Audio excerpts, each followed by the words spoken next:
Assalamualaikum warahmatullahi wabarakatuh. Waalaikumsalam warahmatullahi wabarakatuh. Ya, perkenalkan saya Kamila Yasmin, mahasiswa UNISNU semester 7. Jadi saya akan mewawancarai jenengan.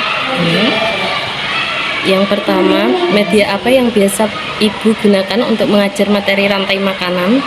Biasanya saya menggunakan buku siswa, papan tulis, dan beberapa gambar dari internet. Kadang juga memakai video pendek tentang rantai makanan dari YouTube, tapi belum rutin. Oke. Lalu yang kedua, bagaimana cara Ibu menjelaskan konsep produsen, konsumen, dan pengurai kepada siswa? Biasanya saya memberi contoh langsung dari lingkungan sekitar, seperti padi sebagai produsen, tikus sebagai konsumen, dan jamur sebagai pengurai. Namun, siswa itu sering sulit membedakan peran tiap makhluk hidup itu. Oh gitu, nggih. Lalu lanjut, apakah siswa masih mengalami kesulitan dalam memahami konsep rantai makanan? Iya Mbak, mereka masih bingung menentukan urutan rantai makanan. Misalnya, siapa yang dimakan siapa yang memakan, itu sering terbalik-balik gitu loh Mbak. Selain itu, mereka juga kurang paham fungsinya pengurai. Oh gitu. Iya. Oke, lalu menurut Ibu, apakah media pembelajaran yang ada saat ini seperti buku teks, gambar, atau video sudah cukup menarik bagi siswa? Belum Mbak, belum sih menarik, belum sih menantang. Mungkin sudah terbiasa ya. Buku teks kadang membuat mereka itu cepat bosan dan kesannya kurang interaktif gitu loh. Gambar membantu, tetapi anak-anak zaman sekarang itu kan lebih senangnya pada tampilan-tampilan digital yang mereka bisa klik secara langsung, jadi mereka bisa lebih semangat belajar atau memainkan. Oh iya.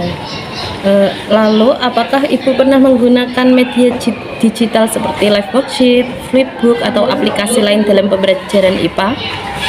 Kalau flipbook sudah, tapi terus terang untuk live worksheet saya belum pernah menggunakan live worksheet dalam pembelajaran khususnya IPA.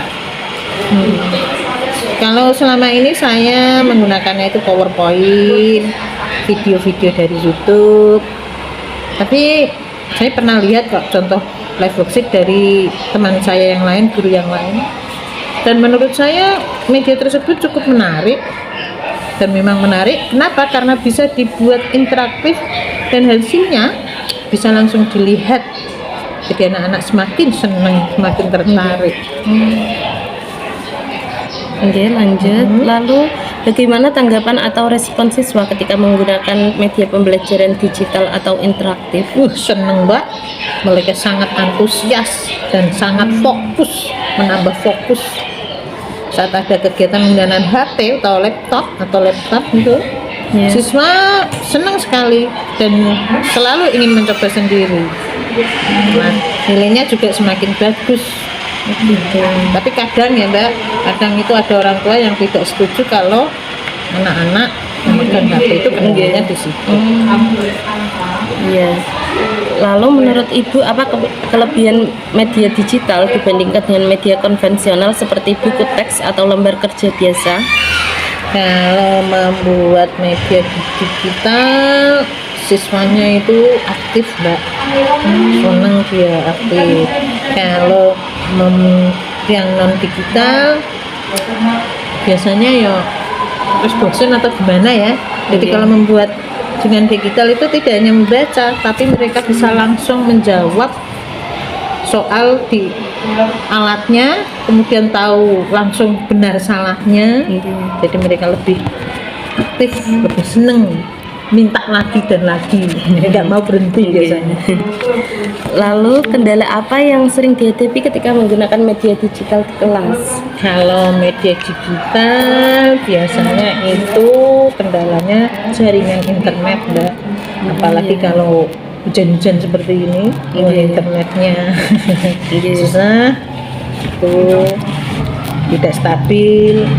Juga sisi waktu penggunaan media digital itu kayak worksheet lebih efisien karena bisa langsung mengerjakan. Tapi tadi ya kendalanya Iya. adalah jaringan internet itu saja. Nggih. Lalu apa solusi atau cara yang biasa Ibu lakukan untuk mengatasi kendala tersebut? Untuk mengatasi jaringan internet yang tidak stabil tadi, saya biasanya menyediakan LKPD digital yang bisa diakses secara offline. Jadi sebagai plan kedua kalau internetnya mati atau bagaimana. Jadi saya ganti dengan LKPD yang Offline. bisa diakses secara offline. Iya. Lalu yang terakhir, apa harapan dan saran Ibu terhadap pengembangan LKPD berbasis live worksheet agar lebih efektif digunakan dalam pembelajaran IPA di sekolah dasar? Kalau dari saya ya, pinginnya LKPD itu bisa dibuat sederhana dan menarik dengan banyak gambar serta latihan-latihan interaktif. Oke, terima kasih Bu. Itulah.